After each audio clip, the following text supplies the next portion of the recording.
Dis Dominee Frans Joubert van Lewende Hoop wat met u praat op die 16de November 2025. Ons tema is eerbiedige vrees en sy tasbare teenwoordigheid. Kom ons bid saam. Abba, ons wil graag u nader en in u teenwoordigheid kom en verkeer in hierdie oggend. Dankie dat ons u kon lofprys en die naam kon oplig. Ons wil vir u sê, dierbare Heilige Gees, ons wil u glad nie beperk nie. Ons wil u verheerlik in hierdie oggend, want u alleen is waardig om aanbid te word. Mag u in die groot genade ons harte aanraak en ons ore open om te hoor wat u vir ons wil sê, om u stem te hoor. Ons sê by voorbaat baie dankie daarvoor.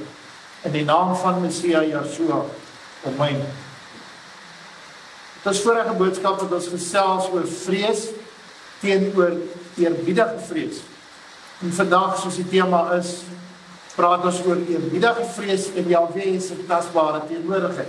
En soos tevore genoem, sommige mense dink aan die vrees vir en van Jahwe, dalk as iets wat nadelig is of dalk nie goed is nie. Maar ek wil u verseker vandag, dat dit is seker die sterkste mag vir vertroue, vir vertroosting, vir beskerming, vir genesing, wat beskikbaar is. Eerstens moet ons insien dat die heilige, eerbiedige vrees kan in twee kategorieë wees, naamlik een, om te bewe vir die teenwoordigheid en met die teenwoordigheid van Elohim, en tweedens, om te bewe vir sy woord. In Psalm 89 vind ons die eerste stelling, naamlik om in sy teenwoordigheid te wees, om iets van sy grootheid en sy almag te besef. Kom ons lees vers 7. Want wie kan die hemel met Jahwe vergelyk word? Wie is soos Jahwe onder die hemelinge? Dan vers 8. Elohim grootliks gedig in die raad van die heiliges en vreeslik bo almal wat rondom hom is. Nou een Engelse vertaling stel dit so, en dis na my mening, nadat ek bietjie navorsing gedoen het, 'n baie meer korrekte vertaling. Verse 7, Elohim is greatly to be feared in the assembly of the saints, and to be held in reverence by all those around him. Nou in Afrikaans is dit grootliks gedig, wat nie die werkwoord uitdruk van om hom grootliks te vrees nie. Greatly to be feared. En hierdie vrees daar is ontzag, né? Vreeslik bo almal wat rondom hom is, gee ook eintlik nie die werkwoord om hom te eerbiedig, om hom sag te hê. Want daarsonder sal jy en ek nooit Elohim se teenwoordigheid ervaar, waar hy nie grootliks gevrees, bewonder en in absolute eerbied gehou en met ontzag beëer word. Ietsie oor sy teenwoordigheid. Daar is sy alomteenwoordigheid, soos waarvan koning Dawid getuig in Psalm 139 vers 7. Waar sal ek heen gaan van u gees, en waarheen vlug ek van die aangesig? Klim ek op na die hemel, u is daar, en maak ek die dodery uit my bed, kyk, u is daar. En dan vers 12, dan is selfs die duisternis vir u nie donker nie, en die nag gee lig soos die dag, en die duisternis is soos die lig. Nou terwyl ons dit hier in negatief kan sien, is die wonderlike positief, soos gestel in Hebreërs 13 vers 5b, want hy het gesê, ek sal jou nooit begewe en jou nooit verlaat nie. Met ander woorde, geliefdes, Messia Yeshua is deur sy Heilige Gees teenwoordig en hy is met ons, hy is by ons, hy is om ons, hy is in ons, wanneer jy en ek hom jou persoonlike saligmaker en verlosser gemaak het. Hy sal jou dan nooit begewe en verlaat nie. Hy sal jou nooit uitlos en jou nooit alleen laat. Weet dit en glo dit. Die tweede soort teenwoordigheid is dit wat ons vind in Johannes 14, kom ons lees vers 21. Wie my, dus Yeshua se gebooie het, en die bewaar, dit is hy wat my lief het, en wie my lief het, hom sal my Vader lief hê, en ek sal hom lief hê, en my aan hom openbaar. Hoor wat beloof Messia? Ek sal jou lief hê, en my aan jou openbaar. En ek dink dis wonderbaar, dis wonderlik, né? Nou daardie woord openbaar is emphanizo in die Grieks, wat beteken om sigbaar te maak, om te manifesteer. Ja, hy verskyn aan jou, te openbaar, hoor hierdie mooi deel, met die dieper betekenis, om jouself intiem te laat ken, intiem te verstaan, en intiem te ervaar. Dis wat hierdie woord openbaar beteken. Dis daardie openbaar van homself, waar ons hom tasbaar ervaar en voel, of dan aanvoel, met ons hele gemoed, en met eintlik al ons sintuie soms. Dis dan, wanneer ons nie kan staan en bly nie, as hy verskyn in sy heerlikheid, dan sal jou hele wese in bewing gaan, en aan aanbidding wees. En baie mense gaan dan ook aan die bewe, en het baie ander ekstatiese ervarings wat jy beleef. Meeste mense dan aan mekaar hoendervleis, van jou grootjie tot jou 20, soos hy baie keer sê. Ek glo almal het dit al ervaar. En as jy dit al ervaar en beleef het, dis meer as wonderbaar. Dis fantasties, dis asemrowend, dis ekstaties en dis onbeskryflik. En dit gebeur net met daardie ontzagwekkende vrees vir en van Jahwe. Waar die apostel skryf dan in Matteus, is dit hierdie openbaarmakende teenwoordigheid. Matteus 18 vers 20. Want waar 2 of 3 in my naam vergader, daar is ek in hulle midde. En ek glo, ons almal voel dit partykeer, né? En duidelik is dit hier nie sy alomteenwoordigheid nie, dis sy manifesteerde teenwoordigheid. En dit gebeur by herhaling met daardie ontzagwekkende, eerbiedige vrees, gewoonlik saam met lofprysing en aanbidding, waar ons hierdie heilige ontzag en eerbied en vrees voel vir ons Elohim. Nou in sy naam vergader, sê Matteus 18 vers 20, ons het hoeveel keer vanmôre gesing van sy naam, hoe groot is sy naam, hoe heilig is sy naam. Wat beteken dit? Verkieslik is die regte Hebreëse name, soos wat Messias se aardse moeder hom genoem het, wat hy sekerlik graag sal wil hoor. Hy sal het ook graag reg uitgespreek wil hoor. Maar daar is soveel meer as dit. Dis om met die regte hartsgesindheid saam te vergader, om in eenheid voor hom te wees, om geen oneenigheid onder mekaar te hê nie, geen afguns, geen jaloesie, geen kwade gevoelens of onvergewensgesindheid. Saam met daardie ontzagwekkende eerbiedige vrees, soos by herhaling genoem. Met daardie vrees, en sal jy dan, sal ek sê, maar net 'n verkeerde hartsgesindheid wil saamkom. Ek glo nie jy moet dit waag nie, né? Om so dan voor sy angst saam te kom nie. En dan wil ek vir jou sê, wee jou, sou jy dit wel waag. Ons gaan net weer praat oor wee jou. Nou Charles Spurgeon, 'n baie groot evangelis, het gesê, Elohim se hele karakter vereis ons eerbied en ons ontzag, want dit is oortreffend heilig, en sy naam is vir ons 'n woord wat ontzag en heilige vrees inboesem en behoort in te boesem, om nooit in leegheid gebruik te word en nooit eens genoem mag word sonder ernstige nadenke, besinning en verootmoediging voor hom nie. Einde van die aanhaling. Onlangs ervaar ons 'n situasie waar ons begin praat uit Gods woord, maar die mense skarrel nog rond. Al was daar genoeg tyd gegee, tevens soos ek 2 keer gesê, word nou rustig. En dan gesels hulle met mekaar en sommiges lyk nog verveeld. En dit tref my skielik, so erg in die hart.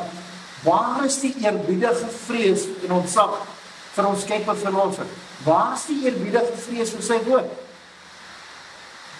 Wat ons is besig met sy woord.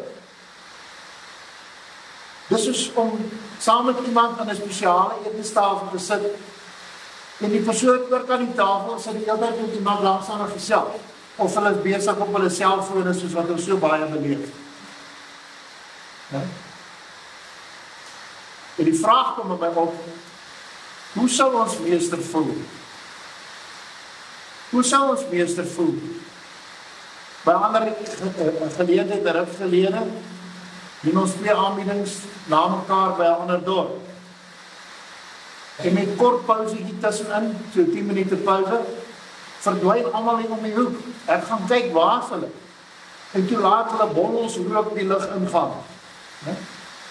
Rookwalms, en hulle is besig met ligsinnige gesprekke en grappe, en hulle praat oor die banale landstoestande en ons vreeslike omstandighede wat so swak is deesdae.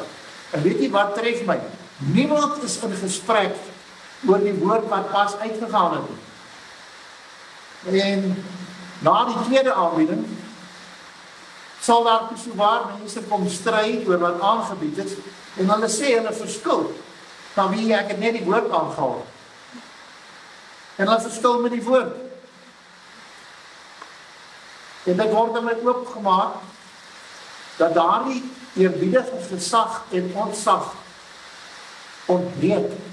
En tweedens, daardie besig wees met Moloch, dis die rookgod, en die keuse tot, sal ek sê, onbetrokkenheid, die keuse tot wantroue in sy woord, laat 2 Tessalonisense 2 vers 11 oor sulke mense van krag word. En ek bely, ek het eintlik verkeerd opgetree, ek het fouteer. Ek moes hulle direk gekonfronteer het. Hoe sou ons meester voel? Wanneer mense hulle ophou of besig is met verkeerde goed, soos oor die draadloop. Julle kan nie glo nie, kry nou onlangs weer 'n vraag, stem ek saam, dat in die Bybel staan daar, jy mag meer as 1 vrou hê, dis met die man. Daar is ons manne wat probeer die Ou Testament se veel wouer is nou reg. Of jy is besig met verkeerde leringe. Ek wil nie die naam aanhaal nie, maar daar is mense wat so waar die Romeinse, die Kabbal Jodendom se taal moet aanhaal, wat sê Yeshua is die onegte kind van 'n Romeinse soldaat. Dit word van preekstoele af verkondig deur sogenaamde Israeliete. As jy besig is met sulke leringe of iets anders wat nie reg is nie, wat nie die regte, egte waarheid soek nie, soos 2 Tessalonisense 2 vers 10 sê, dit stel, die liefde tot die waarheid nie aangeneem het nie, of jy is doelbewus besig met verkeerde dinge, dan stuur Elohim self vir jou die krag van die dwaling. Ek het vanmôre toe ek hier sit, vra vir 'n bevestiging, en Vader sê, kyk op jou selfoon, daar's 'n boodskap. En toe haal die persoon hierdie teks so aan. 2 Tessalonisense 2 vers 10. Die liefde tot die waarheid nie aangeneem het nie. En daarom sal Elohim hulle die krag van die dwaling stuur om die leuen te glo. Hoe gaan jy en ek daarvan loskom as hy dit oor ons sou stuur? Mag hy ons asseblief bewaar en genadig wees dat ons nie die verkeerde doelwit sou soek nie. Dink enige iemand, die koning van die heelal, sal sy wonderlik heilige en heerlike teenwoordigheid laat manifesteer in 'n vergadering of 'n byeenkoms waar hy nie met eerbied en ontzag en met 'n heilige vrees genader word nie, waar daar nie lofprysing en aanbidding in ons harte is nie, waar die mense sy woord in twyfel trek. Ek wil vir jy sê, nooit. Hy sal nie verskyn nie. Nou daar is baie van ons volksgenote, en ons het gedurig met hulle te doen, selfs met goeie vriende, wat hulle is verbreinspoel deur die kerkwerk, maar met sinkretisme. Dis die vermenging van godsdienste, en is meervoud. wat dit natuurlik geheim maak, om daarmee die mekaar te wees, om vast te klou in tradisies.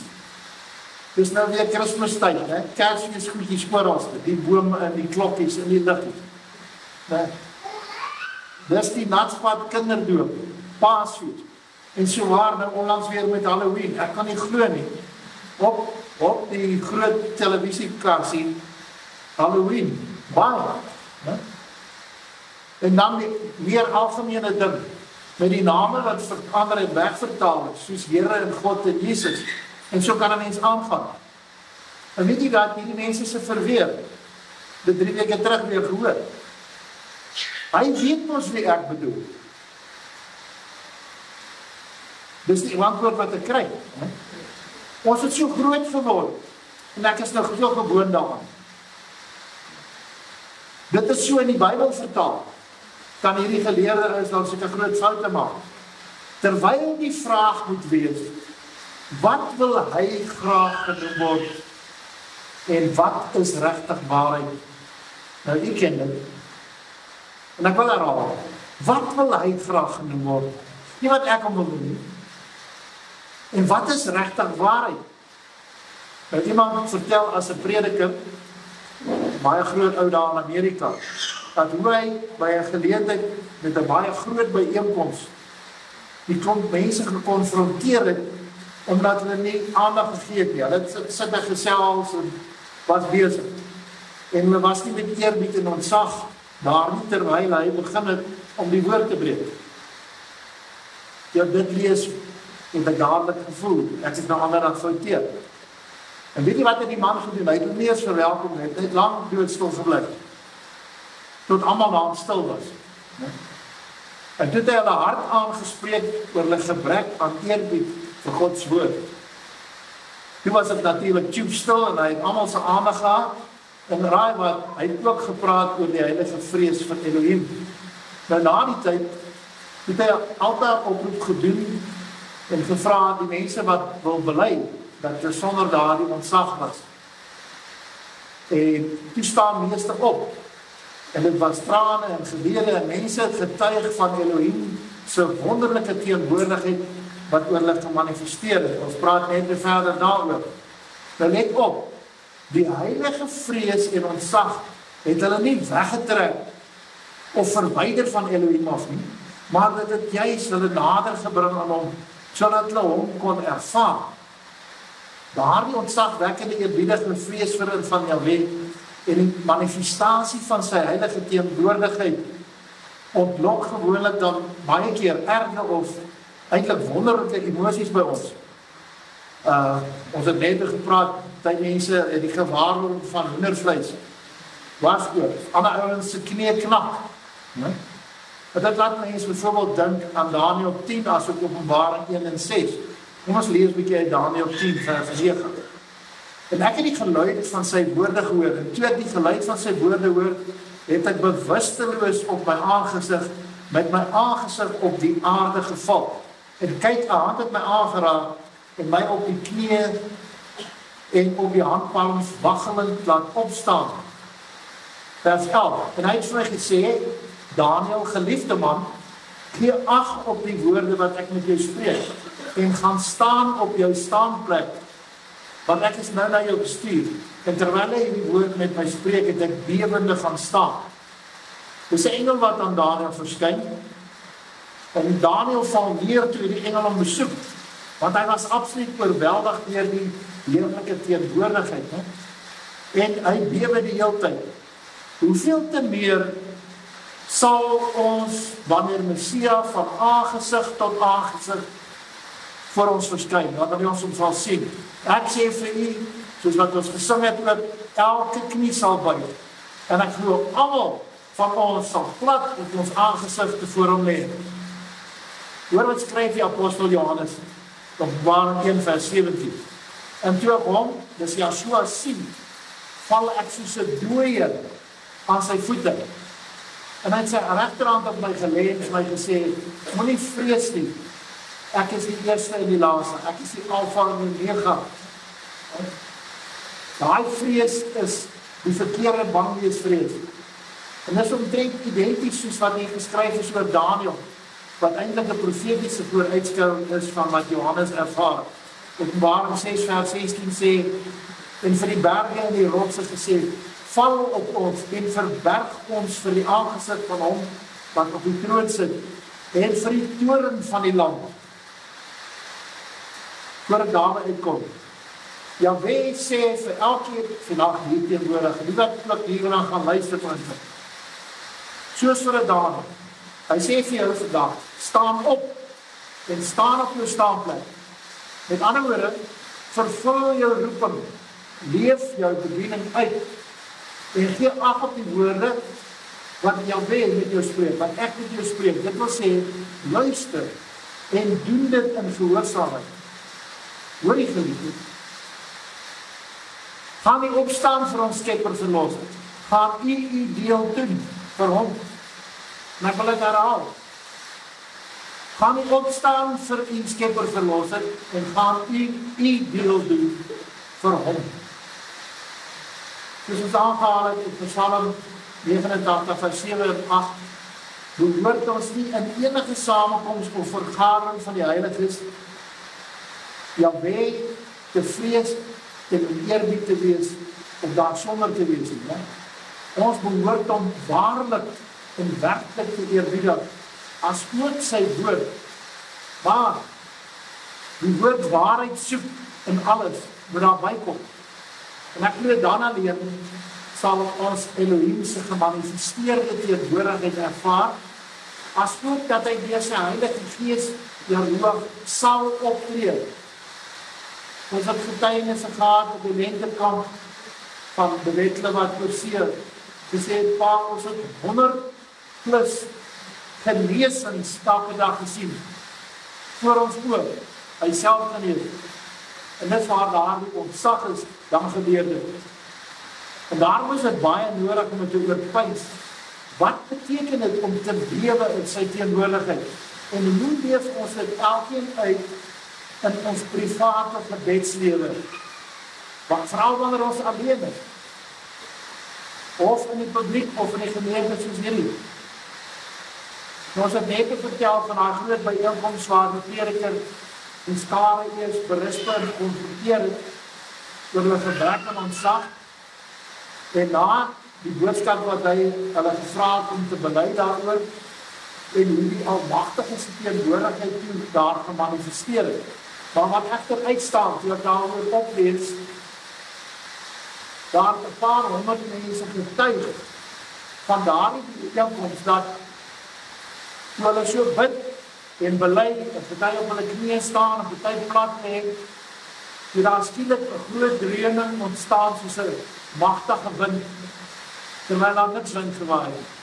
Soveel so dat die sekuriteitspersoneel van buite af ingestorm het en gekom kyk wat gaan aan. Honderde mense het mondings en skriftelik bevestig dat dit so was. Dat die ding is, die afgelope paar dekades vind dit al meer en meer plaas. Mense getuig daarvan.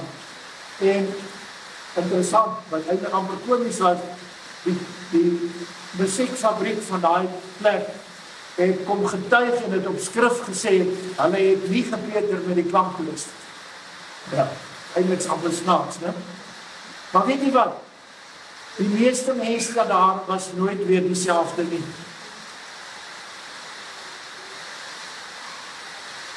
Dan met een geloofsdiens, so 'n bietjie getuienis, baie jare gelede daar naby Wilgerrivier, het ons amper soortgelyke ervaring gehad, net bietjie omgekeerd. Net andersom. Ons was as groep reeds in die saal, net toe ons begin lofprys, toe het 'n groepie ander mense onder so gazebo afdak, seildak die ding, gaan musiek maak. Maar dis toe popmusiek. Dit was klippig en oorverdowing, met romme en daai gitare wat so chunk. Ja, julle weet het klink dit.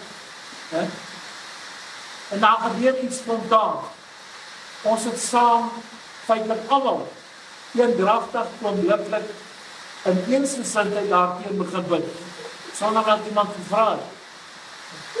En sê dit nie 5 minute nie, toe kom daar 'n geweldige ritme, dit warrelwind, en daar gaan die seil afdak. En het stort reën soos nou vir 10 minute. En toe stuur die lawaaimakers daar weg. En daarna het ons 'n heerlike erediens, geloofsdiens gehad. Ons was net so 20 minute laat, dis al. En weet jy wat? Na die tyd moes ons die mense vra later om te gaan, want hulle het spontaan almal aanhou bid. So die Gees te manifesteer. Ja, wonderlik, hè?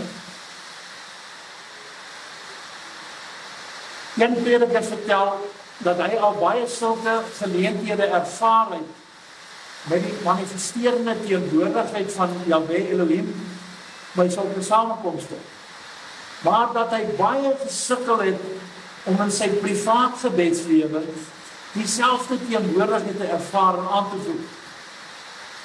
En toe hy daaroor bid, en dit het my verskriklik hard geslaan en getref, was sy antwoord wat hy gekry het. Hoe het Yeshua ons geleer bid? Die antwoord wat ons almal ken, Matteus 6 vers 9. So moet julle dan bid, Onse Vader wat in die hemel is, laat u naam geheilig word. Op Engels, verse 9, after this manner therefore pray ye, our Father which art in heaven, hallowed be thy name. Nou geheilig, op die Engelse woord hallowed is hagiazo in die Grieks. Dan ek gaan vir die lang definisie gee. Dis heilig maak. Dis eenkant op apart plaas in eerbied, toewy, eerbiedwaardig wees, eerbied betoon. Hoor hierdie mooi ding. Reinig deur boetedoening en versoening van sonde. Jy moet nie meer sonde besef hê nie. Jy moet jou sondes klaar vir Yeshua vergeet. Reinig deur die vernuwing van jou siel. Apart te stel van die goddelose en die aardse. En toegewy wees aan Elohim en ontzag wees. Ek dink dis 'n mondvol. Die Engelse sluit so af. To be in awe of Elohim. So, laat die naam geheilig word. Dis nie net 'n eie herhaling van woorde nie. Daar moet werklik bedoel word vir en waarvoor dit staan.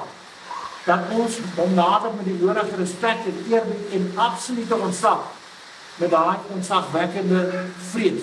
Dat Psalm 96 vers 8 sê, gee aan Jahweh die eer van sy naam, bring offers en kom in sy voorhoede.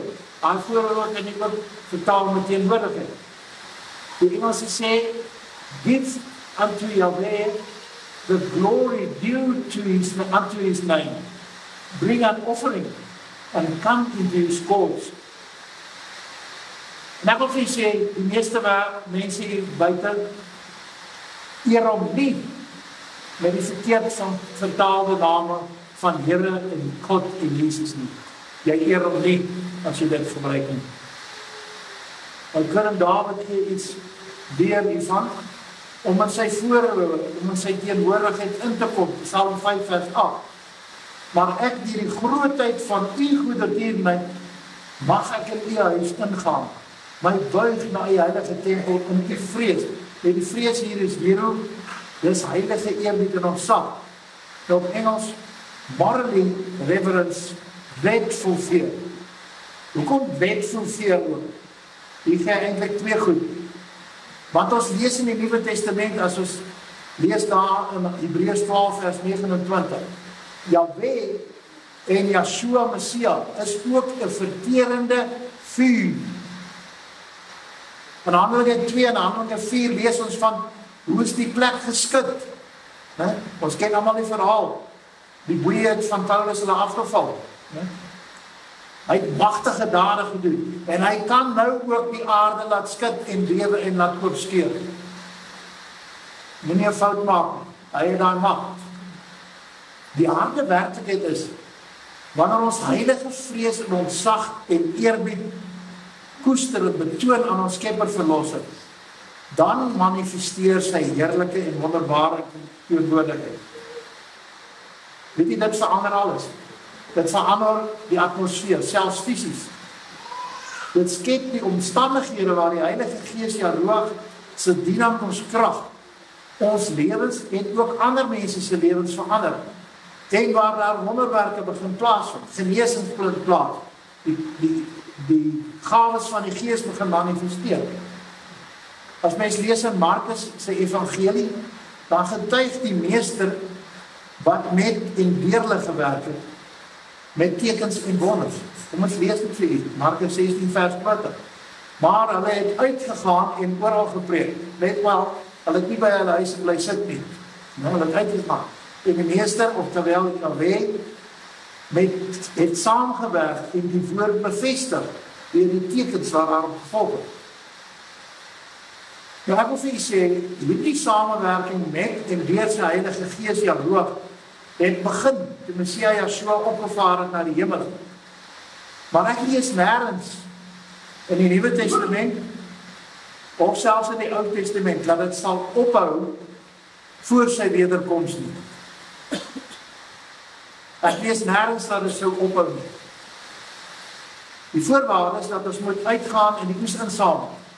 Ek lees nêrens dat die wonderwerke en goddelike tekens sal ophou nie, maar dat dit steeds ons deel is en sal wees wat saamloop en deel is van die gawes van die Gees van 1 Korintiërs 12 vers 8 tot 11.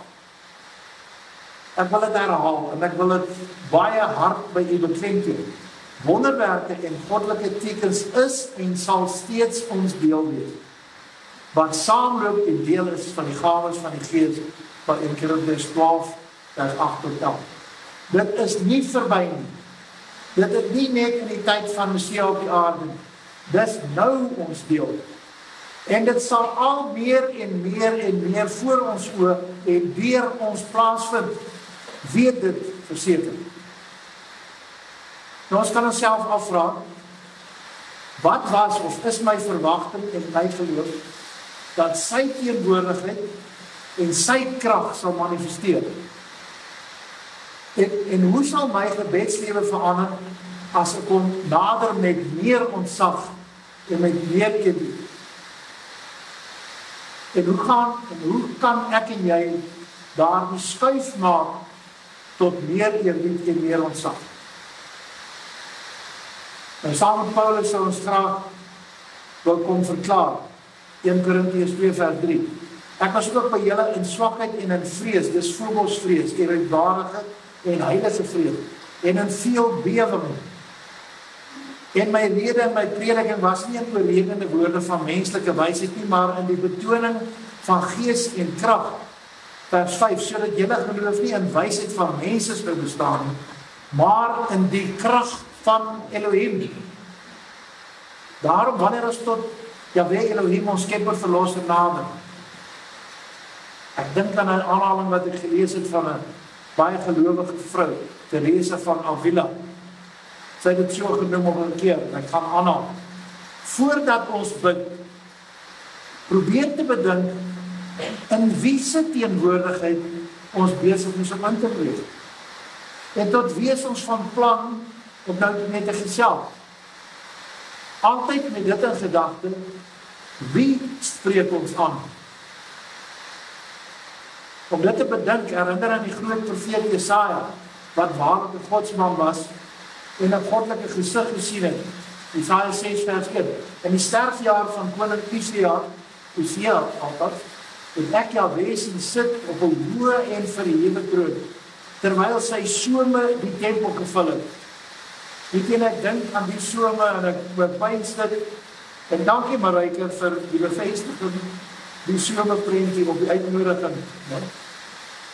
Ek het aan daardie teks gedink, net gedink, hoe sou dit wees, hoe fantasties sou dit wees, en net aan die some van sy kleed te raak. Kan jy die beeld indink? Vers 2 van Jesaja sê, Serafs, soos engele, het bo hom gestaan, elkeen het 6 vlerke gehad, en 2 het hy sy aangesig bedek, en met 2 het hy sy voete bedek, en met 2 het hy gevlieg. Moet eintlik nog 'n gesig wees, né? Vers 3. En die een het die ander toegeroep en gesê, heilig, heilig, Heilig is Jahwe van die leerskare. Die hele aarde is van sy heerlikheid vol. Ons moet net so 'n oomblik hier stil staan. Die sterfjaar van koning Josia was ongeveer 742 voor Mesia. En dit wil voorkom as Jesaja weggevoer was in die gees na die hemel toe, hoogste hemel, met daardie visioen van hom. Nou Jesaja was absoluut oorweldig deur alles. En hy skryf 3 maal, heilig, heilig, heilig is Jahwe. Maar as jy ook 'n taalkundige ding, in Hebreëus, wanneer jy 'n saak wil bevestig, en die Vader het dit toegelaat dat baie goed word 2 keer of meer genoem, direk, dan is dit 'n bevestiging. Maar wanneer jy iets wil beklemtoon, dan herhaal jy dit minstens 2 maal, miskien 2 maal.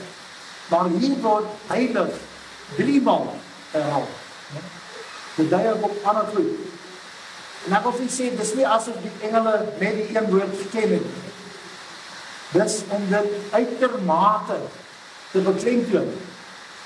En wat my opkom, hulle het hulle gesigte en hulle voete bedek in Jahwe se teenwoordigheid. Nou as die engele dit doen, wat is die les daarin vir ons?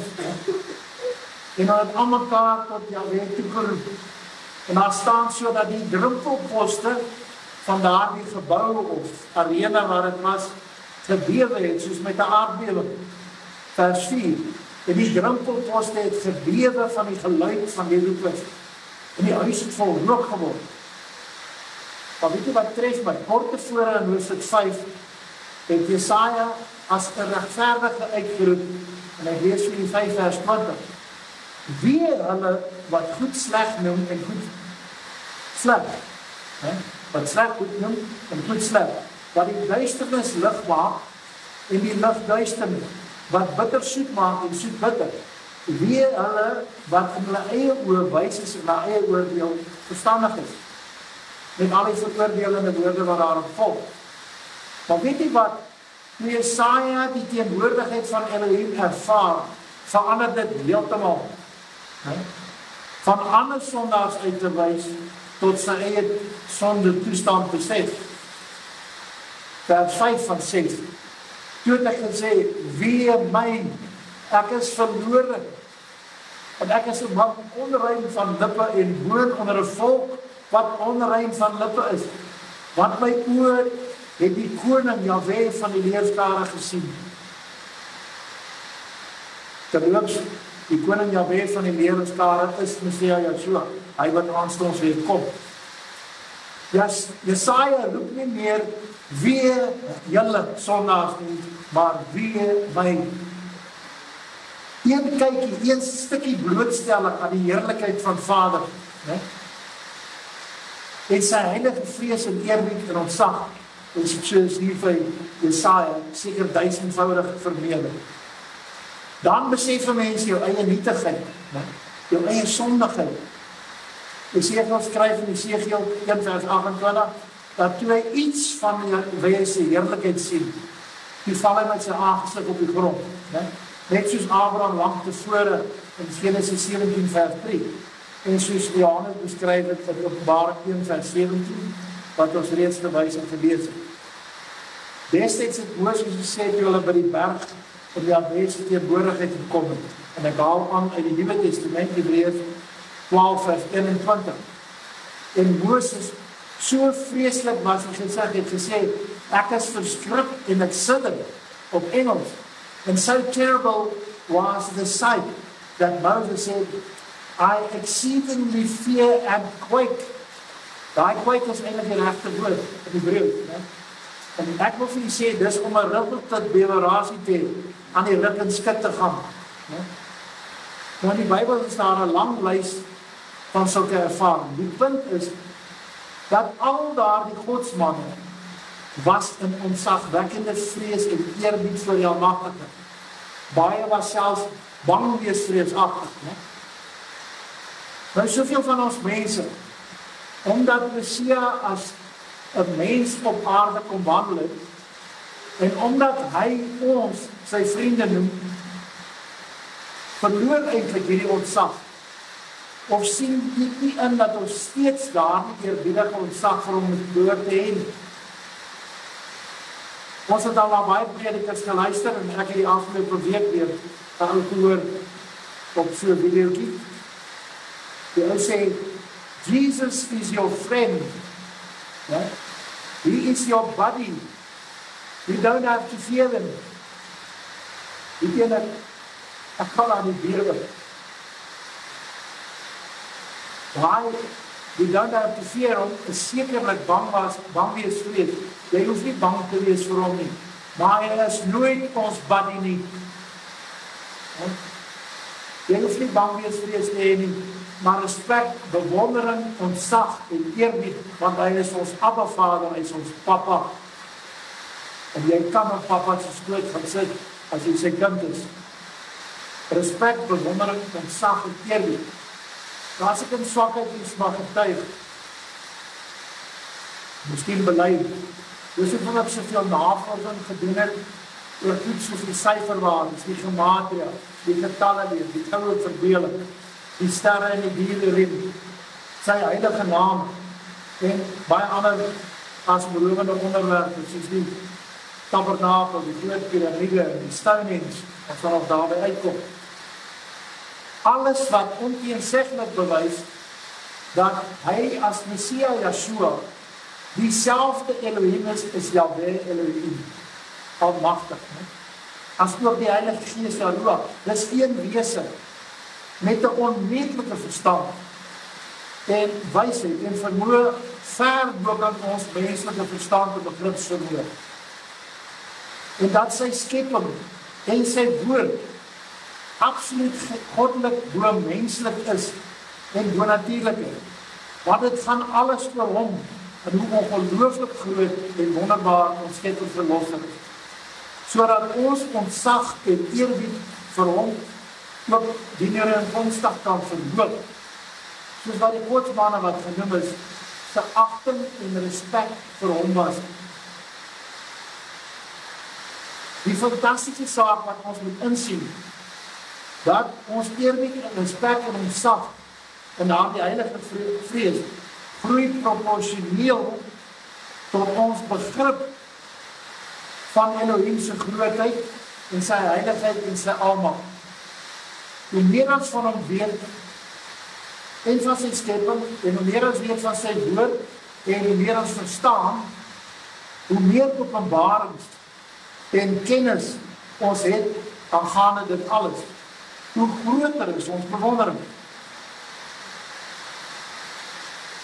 Elke keer as ek 'n nuwe openbaring kry of nuwe kennis kry oor sy woord of oor die onderwerpe, dan verhoog my ontzag. En gaan ek net laer en laer af. Hoe groter is my bewondering. Ja? So, hoeveel meer is dan ons heilige vrees vir hom. En ek wil vir u sê, met een blootstelling aan sy heerlikheid, met een keer sy teenwoordigheid oor ons, dit verander almal, dit verander mense heeltemal. Met een onderwerp voor jou oor, met een aanraking, soos om die natuurlike genesing te ontvang, ek het nou 2 keer ervaar, verander jou heeltemal. Jy word omgedop, jy sal nooit weer dieselfde wees daarna nie. Sulke ervarings het my totaal omgedop en verander. Die tragiek van vandag is, dat ons word blootgestel en gebombardeer met massas inligting. En ons word so besig gehou daarmee, en met die tegnologie en met soveel aktiwiteite, dat ons bitter min stilte ervaar om met Elohim te kommunikeer, met hom te wees. Net stil te word voor hom. En die Gees met eerbied en ontzag en bewondering by sy voete te gaan sit. Ek sê in die Gees. Markus 1:35 sê, en vroeg in die môre, nog diep in die nag, het hy, dus Yeshua, opgestaan en uitgegaan en na 'n eensame plek vertrek en daar gebid. Nou eensame is die rymos in die Grieks. Dit beteken uitermate verlate en stil, eensaam, soos 'n woestyn word bygesit in aanhalingstekens. waar die stilte as ware tasbaar is. Mense sê daar in die name woestyn van Namibië in Wes-Afrika is, ons het dit al so ervaar, die stilte daar, dat jy hoor jou bloed deur jou are aantrek, dit ruis, en jou hart klop, asof iemand oorvoordat op die ore gesit het en aan geluister. Ontzettend, dit word so stil. Nou Joshua het vir ons die voorbeeld gestel om af te sonder in stilte. Psalm 46 vers 11 is 'n interessante ene. Laat staan en weet dat ek Elohim is. Jy moet daai bewuswording hê. Ek sal hoog wees onder die nasies, hoog op die aarde. Die Engelse vertaal het meer korrek.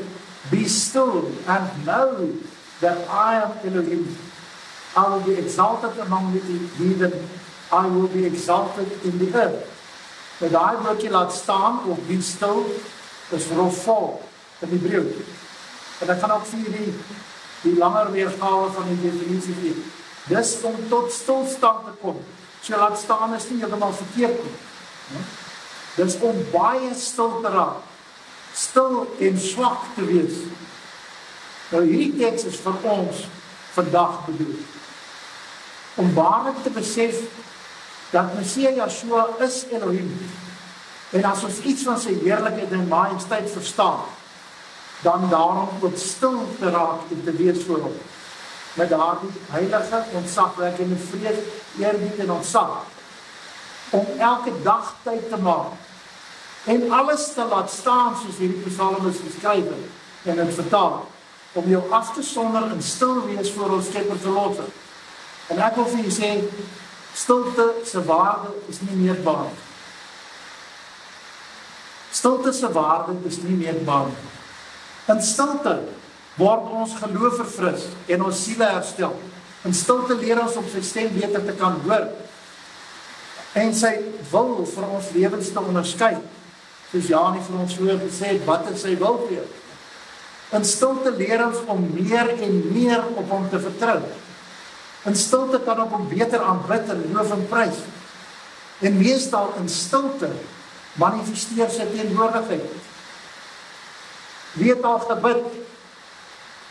En terwyl jy bid, raak jou woorde op en skielik slaan emosie jou dat jy omval. Ek bid dit vir jou toe. Psalm 69 vers 9 sê, aanbid Jahwe in heilige gewaad, leef voor sy aangesig oor ganse aarde. Die Engels vertaal nog weer 'n bietjie beter. Oh, worship Yahweh in the beauty of his holiness, fear before him all the earth. So, wees eerbiedig met heilige ontzag voor sy aangesig oor ganse aarde.